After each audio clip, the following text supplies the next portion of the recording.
Intimacy killers. Number one, resentment.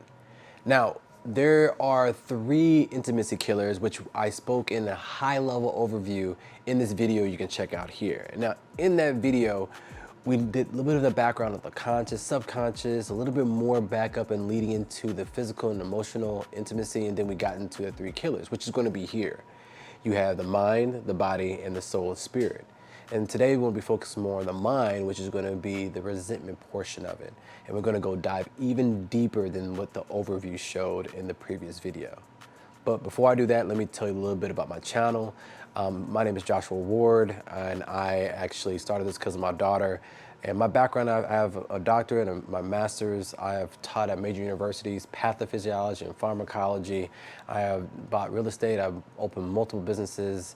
I have owned an apartment complex. I've been leader in hospital systems. I'm very fortunate to give you that background to understand. I do my research and I look things almost to the nth degree because of my background. And it will definitely be highlighted more when we talk about the body section of this intimacy killers. But we do relationships, parenting, personal growth, and also attachment theory, which attachment theory is a big part of this whole channel, because I think a lot of the other ones feed into attachment theory. But today, again, is going to be relationships, and we're going to highlight that through intimacy and how it's been blocked in relationships and maybe some ways of how to alleviate that blockage. Let's go. Now, before we can talk about the intimacy killer number 1, resentment, we have to understand needs.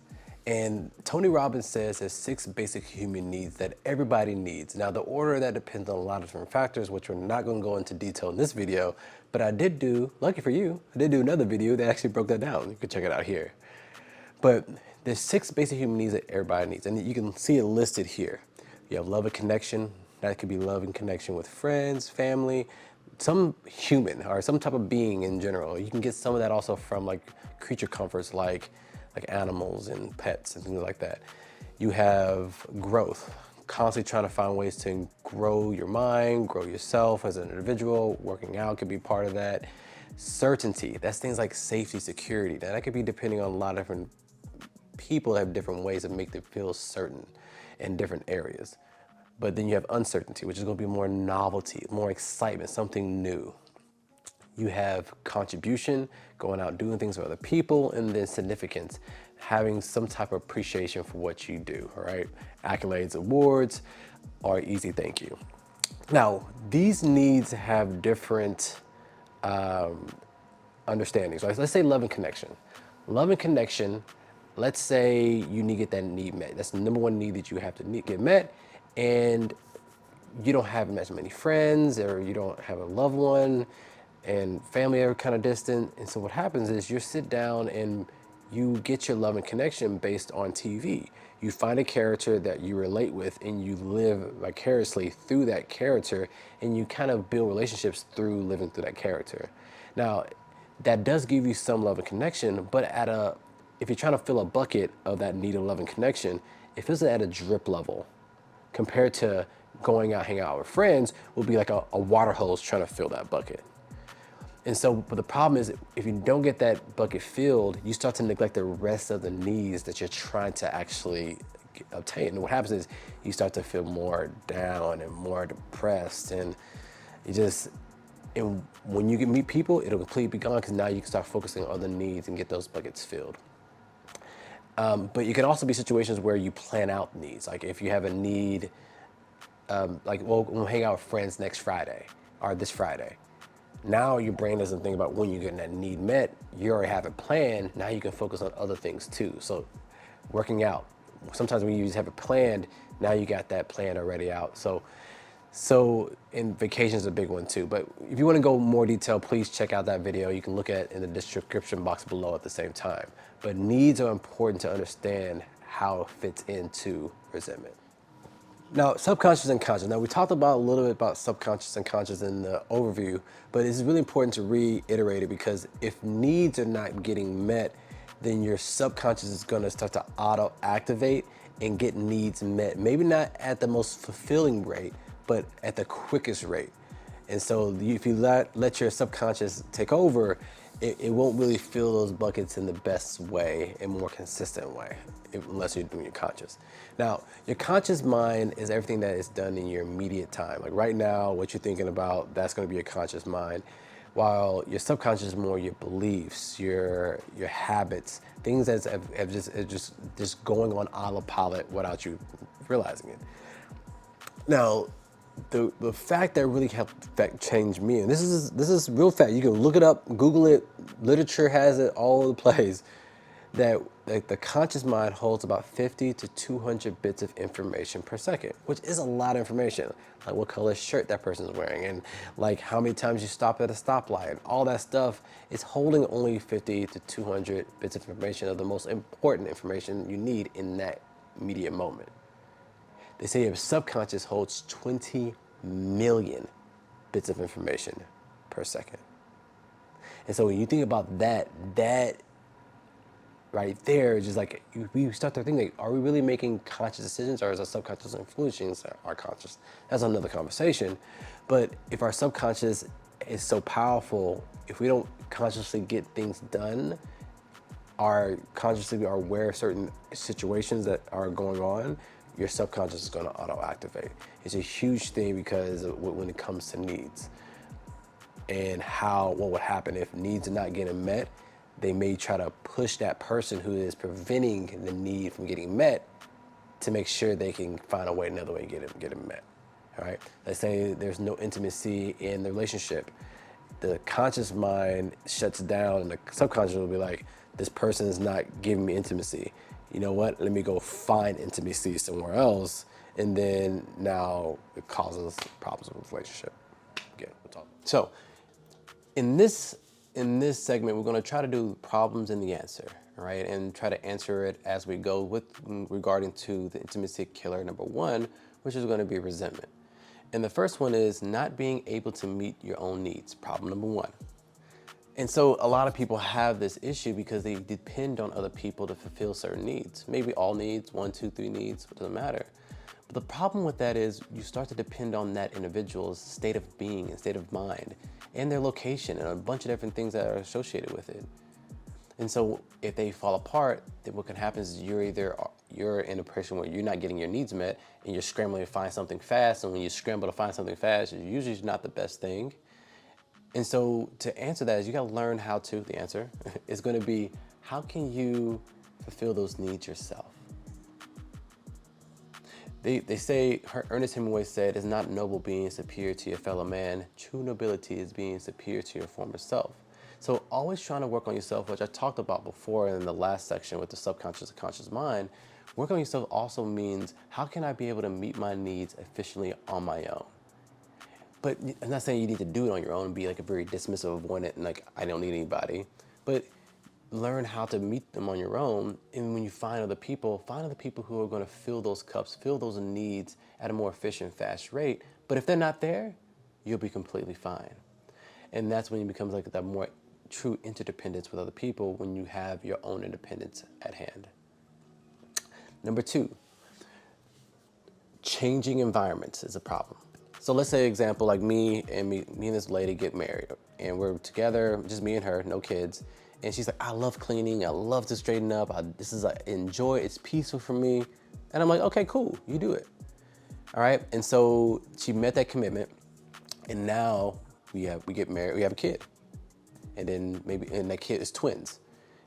And now it's overwhelming for her. But she's already said that she loves doing it. And most people, it's a book called The Psychology of Persuasion. And one of the things they say is, once somebody verbalizes it to somebody else and somebody hears it, we're more likely to fall through with it, even if it's like detrimental for us down the road.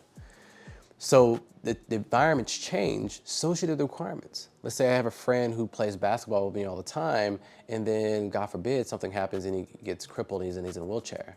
And if he's in a wheelchair, like now the dynamics of that relationship needs to change. You can't go out and play ball anymore. So that's more understandable, but when you talk about relationships, it's a little different. So to answer that, you need to have ability to leave space, all right, and to check in periodically in that individual, but also understand once big things change in lives, you need to sit down and have a conversation like, okay, how do you want to do this now with this new situation? And then if they don't even know, it's like, okay, let's be in this new situation for a month, and then let's talk. Do we need to change? Do we need to make some modifications? Everything is all on the table when you're trying to build a healthy relationship, definitely if it's romantic. All right. So number three problem is going to be safe space. Don't feel safe to be spoken up. If you don't feel safe being able to speak up, then that issues won't get brought up. When issues don't get brought up, then that person holds on to those issues, and that builds resentment. Now, I have a great video called The Communication Killers or Conversational Killers, depending on how you're looking at it. And it really tells about different ways where things people can do to halt a conversation that needs to be held. And so by alleviating some of these barriers and also giving opportunities where there's check-ins, what happens is it gives people an ability, those are the answers, by the way. Don't do the conversation killers and doing the check-ins periodically. That will hopefully let that person be okay with seeing the safe space to be able to speak up. But that leads into the second problem is feeling heard, all right? Most people don't feel heard in conversations, or a lot of times they're hard to even express how they're feeling, so they're trying to just talk it out to figure out what's going on.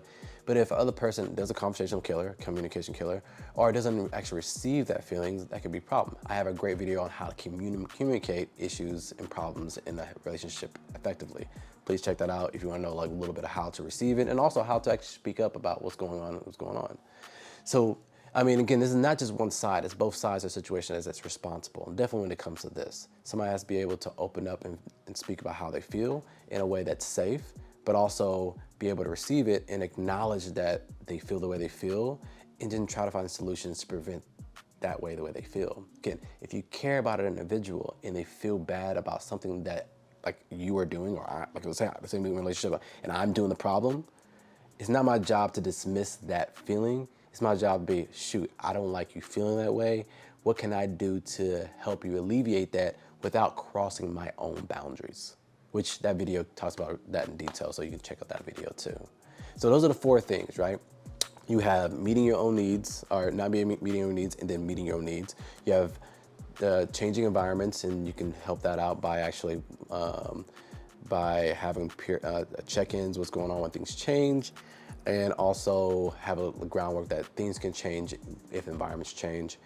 Safe space, that's also making sure that you don't do conversational killers, you actually make the person feel comfortable opening up, and also check-ins. And then the last one is gonna be feeling heard. Make sure you communicate properly how you feel and also how to receive how the person feels. So those are the things with the problems and the answers, and that's resentment. Let's go to the final thoughts. So final thoughts, guys. Again, this is a series with intimacy killers. There's gonna be 3 of them. This is the first one, which is resentment. And understanding that if people hold on to issues and not be able to get them resolved or not be able to get their needs met, what happens is they hold on to it and they're subconscious, and you can check that video or the section I talked about subconscious, how powerful the subconscious is gonna find a way. Okay, I'm not getting my needs met. I don't feel like getting my issues. Who's the problem? The person in front of me is the problem. I'm gonna find a way to push that person away. And so instead of effectively communicating ways of getting your needs met, that can definitely happen. And so the reason I'm making these videos is because I do hear a lot about how when people are in marriages and in relationships long term, the intimacy goes down. And that's not just, again, sexual, that's also emotional and also verbal intimacy, all those things. But I'm trying to find ways of understanding how to minimize that. So please like and subscribe. Please put some stuff in the comments, please, if you have any other perspectives that I'm missing. Again, the next 2 series is going to be about how the body affects it, but also how the spirit and the emotion part of it takes in control. So enjoy this series. I'm looking forward to going back into some attachment styles after this. But until, as in most of my video calls, slow down, guys. If you have kids, love them. They need it. They need love. They need to be held. They need to be told that they're worthy. They need to be told on a consistent basis. Not just once. And sometimes we get so trapped up in life, you don't realize how much time has passed. So guys, put some time in your life where you can pause, because we rate time depending on how much free time we have, because we need that free time to reflect on time. And if we're able to reflect on time, we can actually evaluate it. But if you don't have that free time, time will go by, and when you do get that time to reflect, it's like, man, 2 years has passed. So please slow down, put that in your schedule, tell your kids you love them, and tell them that they're worthy. They need it. Until next time.